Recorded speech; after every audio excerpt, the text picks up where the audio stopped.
लो, फिर आ गया 14 सितंबर। कल व्हाट्सएप फॉरवर्ड दिन भर बताएंगे हैप्पी हिंदी डे, या फिर हिंदी भाषा में ही कुछ बड़े बड़े शब्दों में शुभकामना संदेश होंगे।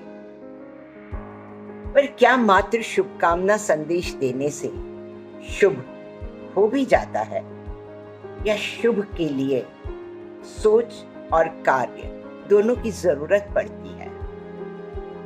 हम क्या कहीं कुछ गलत नहीं कर रहे हैं? हम बड़ी शान से क्या यह नहीं कहने लगते कि हमारे बच्चे को 20 के ऊपर गिनती हिंदी में नहीं आती?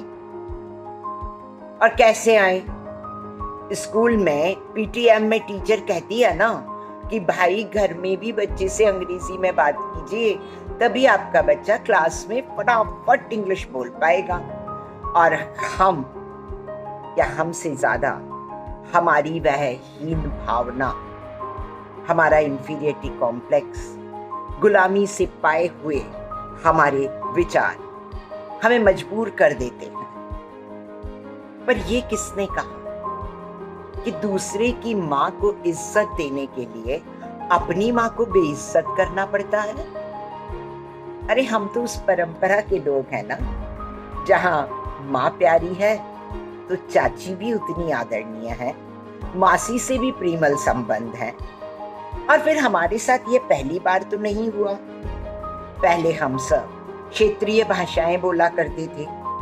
आजादी के दौर में जब पूरे देश को एकता के सूत्र में बांधने के लिए एक भाषा की जरूरत पड़ी, तो खड़ी बोली जो ज्यादा प्रदेशों में बोली जाती थी उसे हिंदी के रूप में स्थापित किया गया। और हम सब हिंद की भाषा, हिंदुस्तान की भाषा हिंदी बोलने लगे, लिखने लगे। हमारे मनोरंजन का सबसे बड़ा माध्यम मूवीज उसमें बनने लगी। आज ग्लोबलाइज विलेज में, ग्लोबलाइज वर्ल्ड को पुनः एक ऐसी भाषा की जरूरत थी जिसे सब जानते हों।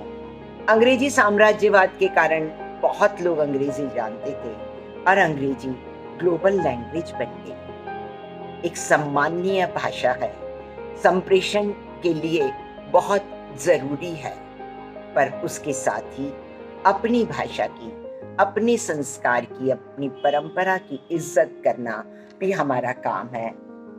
भाषा जीवित रहती है बोलचाल से। अपनी भाषा को जीवित रखने की जवाबदारी हमारी अपनी होगी।